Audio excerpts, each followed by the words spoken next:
தமிழக வெற்றிக் கழகம் அப்படின்ற கட்சி ஆரம்பித்து 3 வருடங்களிலேயே முதல்வர் அரியணையில உட்கார்ந்திருக்காரு தளபதி விஜய் அவர்கள். தான் சந்தித்த முதல் தேர்தலிலேயே இவ்வளவு பெரிய வெற்றியை யாருமே எதிர்பார்த்திருக்க முடியாது. அந்த அளவிற்கு தமிழகத்தையே உலுக்கிய சம்பவமாக இது அமைஞ்சிருக்கு. இதனடுத்து பாத்தீங்கன்னா தளபதி விஜய் அவர்கள் பதவியேற்ற ஒரு சில நாட்களிலேயே பல அதிரடியான முடிவுகளை எடுத்துட்டு இருக்காரு. ஆனால் இவர் சந்தித்த துயரங்கள், இன்னல்கள் கொஞ்ச நஞ்சமல்ல.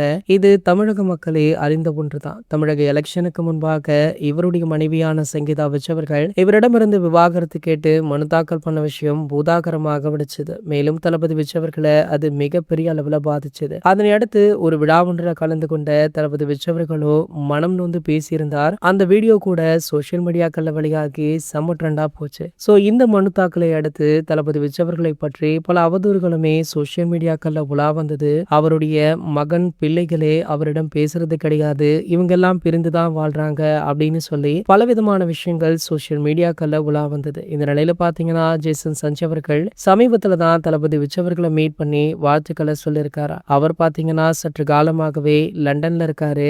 சென்னை வந்த ஜேசன் அவர்கள் தற்போது அப்பா அவர்களை மீட் பண்ணியிருப்பது தளபதி ரசிகர்கள் மத்தியில நல்ல வரவேற்பு பெற்றிருக்கு. மேலும் பாத்தீங்கன்னா இவருடைய முதல் படத்தின் ரிலீஸ் செய்தி இன்னும் கொஞ்ச நாட்கள்ல இருக்கு அப்படின்றதுனால கூடிய விரைவிலேயே பத்திரிகையாளர்களை சந்தித்து பேச இருக்காரு. சோ அப்போது கண்டிப்பாக அந்த விவாகரத்து மனு பற்றி ஜேசன் அவர்கள் மௌனம் கலைப்பார் அப்படின்னு எதிர்பார்க்கப்படுது. இது போன்ற செய்திகளை பத்தி நீங்க உடனே தெரிஞ்சுக்க நம்மளுடைய சேனலை மறக்காம சப்ஸ்கிரைப் பண்ணிக்கோங்க.